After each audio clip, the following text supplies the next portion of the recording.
the freedoms which underpin the principles of democracy. Well, suddenly the Turnbull government seems no longer committed. There is now a member amongst its ranks, though, and a smart one at that. His name is Tim Wilson.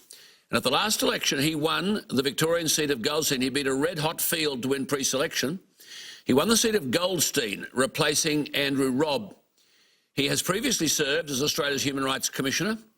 He has spoken with clarity and passion about the preservation of civil liberties and the preservation of free speech and religious freedoms, and the need to assist children in immigration detention centres. He also, I might add, has been a policy advocate for removing regulation and taxation that stops business creating jobs to help the unemployed. He's got a Bachelor of Arts and a Master's degree in Diplomacy and Trade from Monash University. He studied at the Graduate Institute of International Affairs and Development and the World Intellectual Properties Worldwide Academy in Geneva. He may well find the forum of federal parliament difficult because he possesses that elusive quality. He is smart. He's previously labelled Section 18C of the Racial Discrimination Act as, quote, democratically dangerous. He joins Mark and me on this issue tonight. Well, thank you, Tim, and good evening to you. You're now a member of the Liberal Party backbench or something such, and they've gone to water on something about which you passionately believe. Where to from here? Well, I don't think we've gone to water, as you put it. The reality is freedom of speech is a fundamental principle of liberalism itself. State conventions have consistently said, state conferences, the Liberal Party have consistently said that this issue is very important to them. What the government has said is that its first priority in getting into government is to deal with budget repair and to pass the current budget. And I actually support that priority. I think it's enormously important. But we can walk and chew gum at the same time, but we can't do all things at the same time. So we're going to prioritise budget repair, and then we'll deal with these sorts of social issues second. But if, as one minister argued, and we'll leave him unnamed at the moment, saying, oh, look, we're concerned about roads and growth, then if roads and growth are the only thing that differentiates you, then we may as well be North Korea. I mean, what differentiates us above all else are the freedoms for which our people died, one of whom is freedom of speech. I couldn't agree with you more, Alan. We need to be able to stand up for the type of country we want to be and have a sense of cultural confidence about the type of country we want to be, and that comes from defending very strongly the underpinnings, the foundations of our society. Freedom of speech, religious freedom, freedom of association, which comes up with the debates around the CFA at the moment, are all incredibly important, and we are focusing on those, but we are also dealing with budget repair, and I think what the government is trying to send a very strong message to the Australian people is that our focus is first the economy, but these issues are very important. Yeah, but Senators have gone out making their very strong view that it's important, and I maintain, and will say on this program, I consider them to be very important as well. But Tim, hang on, and I'm sure Mark's got a million things. One final thing before I let Mark ask the question here. I mean, this is a totally different kettle of fish from the one that confronted Tony Abbott. We have 3 young people, university students, who went into a computer laboratory at the Queensland University of Technology. They were told, you can't use the computers here, this is an Indigenous computer room. They politely left, and one of them made an entry, a Facebook entry, which basically said something to the effect, what? Practising segregation to address segregation.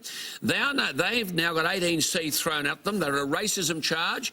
They're facing massive costs. Not one person in the federal government has opened their mouth to defend them. The Attorney-General hasn't granted them any kind of indemnity.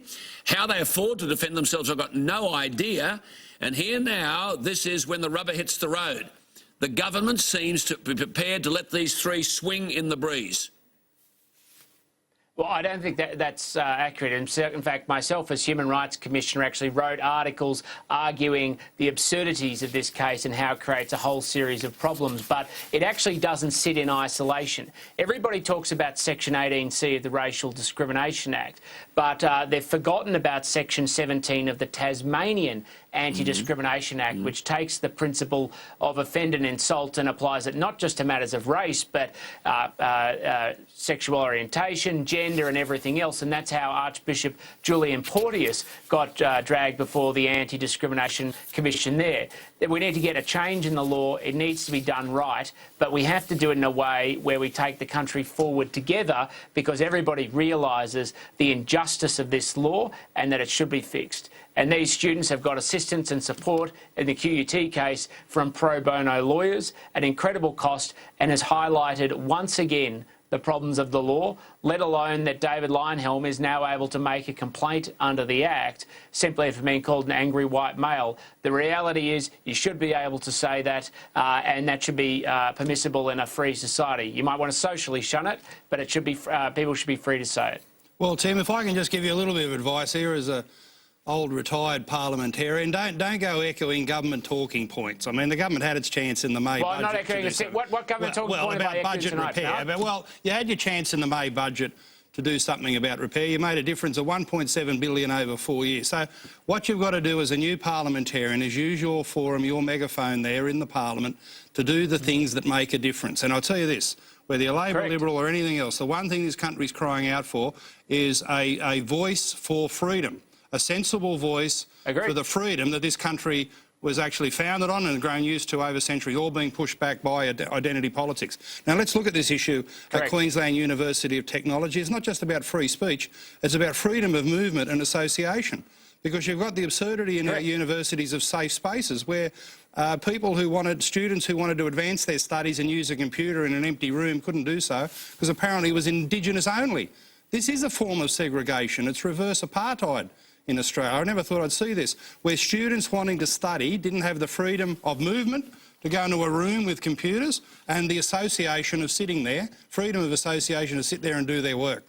So we know what to do on 18C. How do we get rid of these safe spaces in universities and restore freedom of association and movement in our higher education institutions?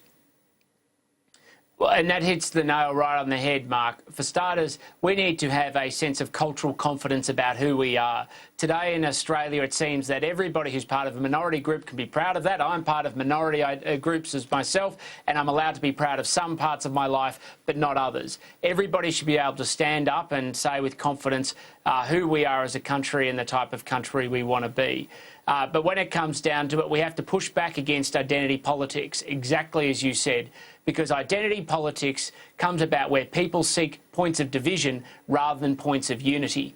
And that's the point about basic freedoms and foundational freedoms. They unite us as people because all people have them equally, rather than gifting some to some people and not others. What do we need to do? We need to stand up and be counted. I've done that in the past. You've done that today in your article, and we need to keep it going and build the argument, because the reality is the party you previously led, Mark, has been completely consumed by identity politics and can only see points of division between people and how they go around and electorally pick people up in a hope that they'll get to 50% plus one of the vote so they can govern the country for those vested interests. If I could just clarify for some of our viewers the debate. We're talking about 18C and of course Tim brought in the Tasmanian provision as well, but just sticking to the federal 18C, and this is what it says: it is unlawful for a person to do an act otherwise than in private if the act is reasonably likely, your words could be more subjective than that, reasonably likely, in all circumstances, to offend, insult, humiliate or intimidate another person or a group of people.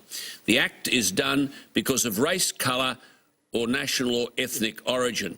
So on the first point, Tim, reasonably likely is just a hopelessly subjective concept. But basically it is encouraging people to be offended. There's an opportunity for you to make a quid if you're offended. And this woman in Queensland's after $250,000. Well, you don't always get money for pursuing a case under 18C, but you're right. It actually creates a legal framework that invites people to complain because the wording and the language is so loose. And one of the great dishonesties about this debate is that people say, well, the courts have upheld a higher standard. It is true. The courts have looked at the law and said, the words you provided us, Parliament, we can't use because we would have a never-ending number of cases of people being offended. And they've tried to raise the standard a little bit.